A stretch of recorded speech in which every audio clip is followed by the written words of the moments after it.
In today's video, I'm going to teach you how to enable or disable pop-up blocker in Chrome if you've ever visited a website and noticed that a window didn't open, or you kept getting interrupted by extra tabs and pop-ups. This setting is what controls that behavior. Chrome gives you a simple way to either block pop-ups for a cleaner browsing experience or allow them when a site genuinely needs them. To begin, open the Chrome app on your device. Make sure you're on the main browser screen so you can access the menu easily.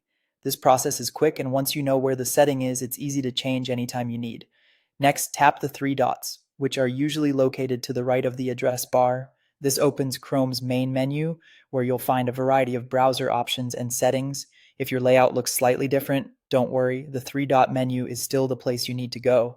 From that menu, tap Settings. This is where Chrome keeps the controls for privacy, security permissions, and browsing behavior. If you've never explored this area before, it's useful to know that many browser features can be adjusted here.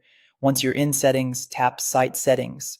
If you're using iOS, you may see Content Settings instead. The name can vary slightly depending on your device, but this is the section that manages how websites are allowed to behave in Chrome.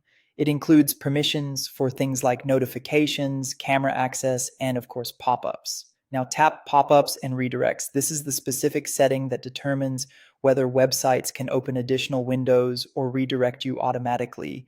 In most cases, blocking pop-ups helps reduce distractions and can also help prevent misleading or spammy content from appearing unexpectedly. Finally, toggle the switch on if you want to allow pop-ups or off if you want to block them. Choose the option that best matches how you use Chrome. If a trusted website needs to open a login window, payment page, or download prompt, allowing pop-ups may be necessary. On the other hand, if you want a smoother and more protected browsing experience, keeping pop-ups blocked is usually the better choice. And that's it. You've successfully changed the pop-up blocker setting in Chrome. If needed, you can always come back to the same menu and switch it again later depending on the website you're using.